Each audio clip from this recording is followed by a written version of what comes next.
Please welcome to Concordia's main stage, Safra Catz, CEO of Oracle, Bonnie Glick, Deputy Administrator of USAID, and Liz Schrayer, President and CEO of the U.S. Global Leadership Coalition. Liz? Great. Thanks so much. Good afternoon, everyone. As I said, I'm Liz Schrayer. I'm President and CEO of the U.S. Global Leadership Coalition, a broad-based network of businesses and NGOs that our commitment is to build a better, safer world, which means I'm really excited about our conversation this afternoon. We're going to showcase how the innovative spirit and power of public-private sector joining together are going to address the tough issues and challenges around the world. We're going to explore today how technology can and actually is transforming the world and drill down a bit through the lens of the agriculture sector. So our discussion, as you know, couldn't be more timely and more important. Here we are on the edge of UNGA in the midst of a global pandemic. A lot of you probably saw the Gates Foundation Goalkeeper report, which was just released, that confirmed what many of us feared, that over the last 25 weeks, the slippage of 25 years of progress on many of the Sustainable Development Goals. So we have a lot of work to do. Now, luckily, my two guests on the screen with me today have a lot to say about the issue to shine a light on how technology can transform the world for the better. Concordia has provided some of the bios of our guests. They're extraordinary guests, thought leaders. I love that they're women, and they're wicked smart. So welcome, Safra Catz, CEO of Oracle, and USAID Deputy Administrator Bonnie Glick. Safra, I'm going to start with you. Let's start with understanding the playing field. Now, I have to say, I'm going to set it up this way. The first time I went to Africa, I brought my phone and someone said, you know, if you were here a decade ago, most Afrikaners, they wouldn't even have heard a phone ring. And today they're using it for crop pricing, banking, their healthcare, and you, I know, are going to take us to a whole different level. So talk to us. What is different about digital landscape today? And more importantly, why are these changes in the digital technology space really important when it comes to tackling global challenges, particularly around, the Sustainable Development Goals? What's happening in this space? Safra? Well, this is an absolutely exciting time. It is almost the time when we will all be famous, overnight, 50 years in the making. It is one of those things because this time has much lower pricing in compute and enormous amounts of data. Many of you have been hearing the terms AI or ML, ML being machine learning, and you're thinking, what is this and why does it matter? And I've been hearing about artificial intelligence for decades. Why is this something that's possible now?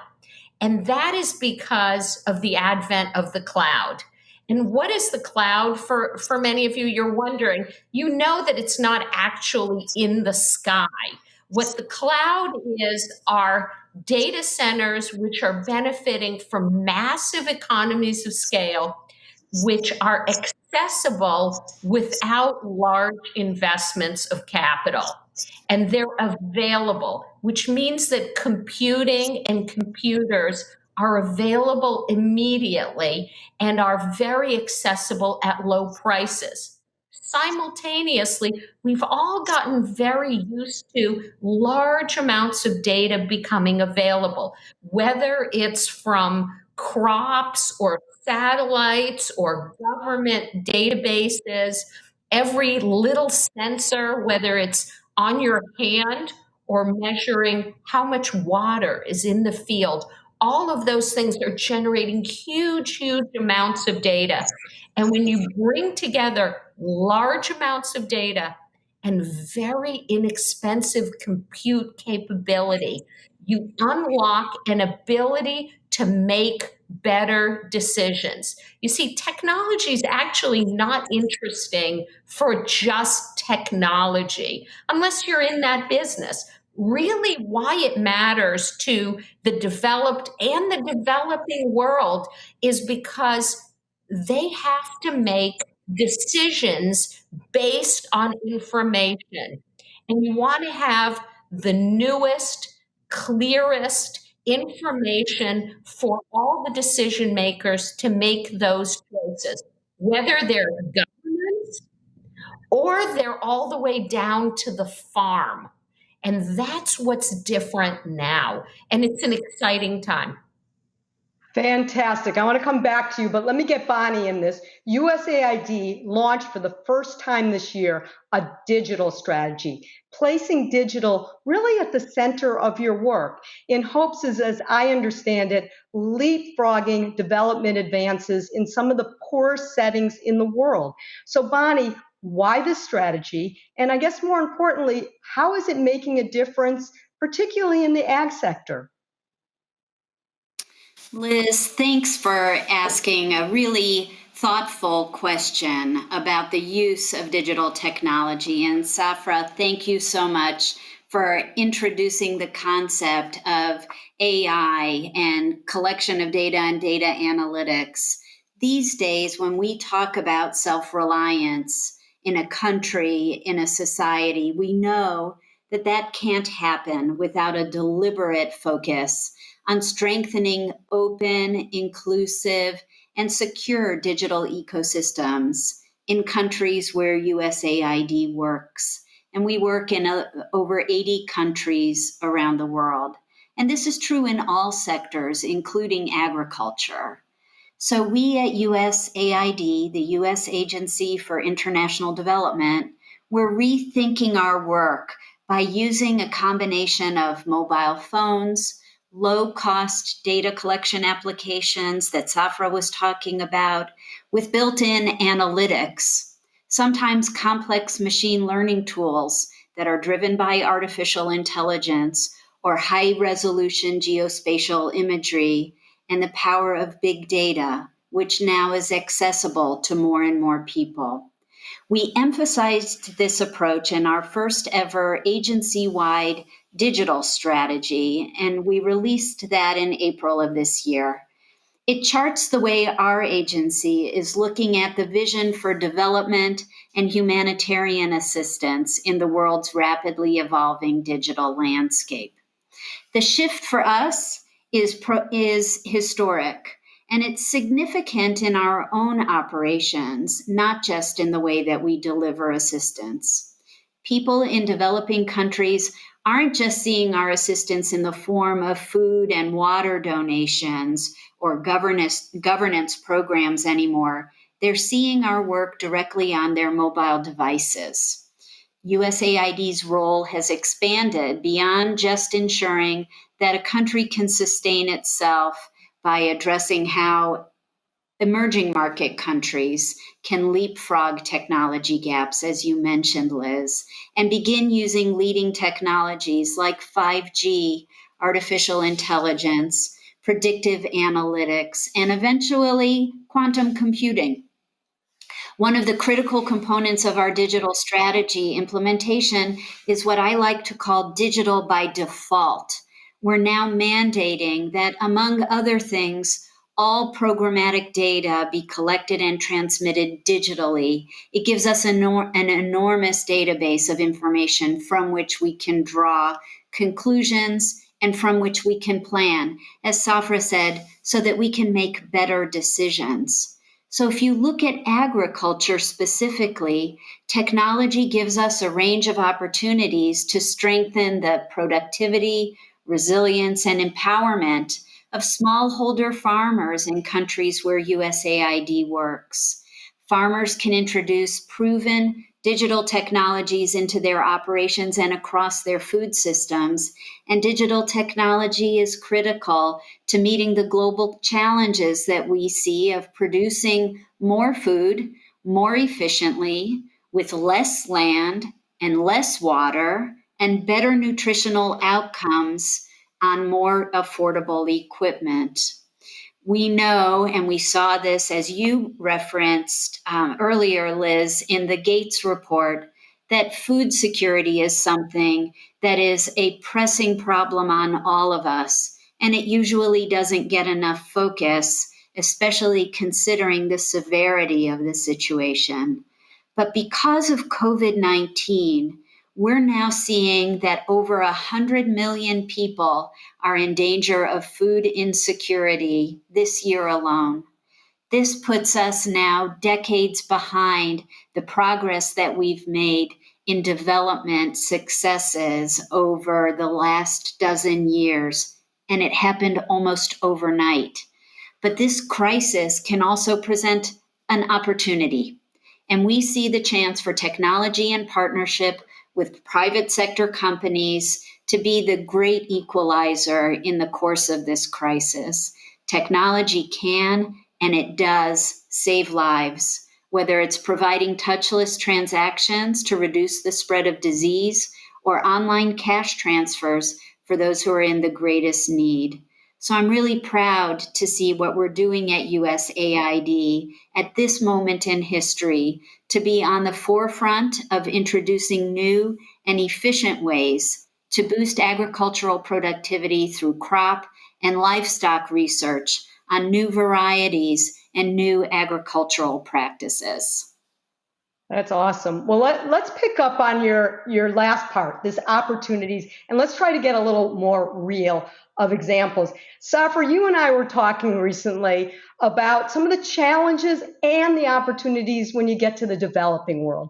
Challenges, it happens everywhere, but connectivity is even harder when you get to the developing world. But one of the things you said to me is technologies actually can offset that. You don't need big infrastructure. Talk for a moment about how you see the developing world based on what Bonnie just said. Well, one of the incredible things is that there's no need for the big upfront investment by the farmer or even by the government anymore. Because of cloud technologies, they can spin up a minute of compute power, an hour, a day, a week, whatever they need. And what it does is it totally compresses the time frames. You see, we're often up against time, and time ultimately is also money. And because so these new technologies allow less labor, less time, and less money. All three things that are very, very important in the developing world. And ultimately, because there's so much available sort of in the can technology offered by folks like us and our competitors, and that is all very heavy duty and widely used, these smaller users or these users with less resources basically ride along with those that have made prior bigger investments. So they benefit from the economies of scale of everybody else. So they can get online fast. They can use out of the box analytics and models when it's AIs. They can review patterns, and so much of it is already available for them. It basically democratizes technology for them, something that even 5 or 6 years ago, even 4 years ago, wouldn't be possible. They can be state of the art just like everyone else. However, they also do have the challenge of connectivity, and that is a very critical area for which now funds have to be devoted, because a lot of this ultimately can't be done without really widespread connectivity. So, fantastic. Bonnie, 2 minutes, real quick. Give me one specific example of success where you're seeing ad tech reshape food security. Feed the future or pick another one. One example. Make it real. Sure. Okay. I think this is the critical moment of having something to point to that really demonstrates the power of bringing technology and the private sector together with startups in many cases that can focus on huge differences in the world. So a company like Oracle, for example, is making an enormous difference because it supplies, through a pilot program that it ran, a company that's an Israeli startup, a company called AgroScout. And AgroScout gives farmers what's called autonomous scouting technology. They're able to spot pestilence and disease sooner and apply pesticides only where and when they're needed. Imagine this sort of technology at scale in the developing world. Tens of millions of smallholder farmers would be better able to anticipate and prevent pestilence or disease outbreaks. So concretely, what does that mean? Higher crop yields, less wasted labor, and resilience against the types of plagues that can lead to food insecurity and sometimes to famine. And this is all being done thanks to companies like Oracle and AgroScout teaming up to bring new technologies to the farm to increase production and profits in a way that's sustainable. And it comes with no direction from governments or central planners. All right. You know what? I'll add on for the 20 seconds. I'll just say that if you look at that and you look at companies like AgroScout, and we look at it in the context of the historic peace treaties that were signed this week at the White House between Israel, the United Arab Emirates, and Bahrain, you can think of an Israeli company like AgroScout as having a chance to serve as a vehicle for peace and prosperity for its neighbors. And the United States can partner with Israel, and we can bring a difference to people's lives around the world in partnership with countries that used to be adversaries. All right, well, that's a perfect segue to my last question. Look ahead 5 years from now. What will success look like if we're private sector, public sector, NGOs, business, USAID, and other agencies are successful in integrating technology as a tool, as one of our toolkits to address these big global challenges? You each get less than a minute to think. This is a big question, and you get less than a minute. So I made Safra always answer first. So Bonnie, you get to go first on this one.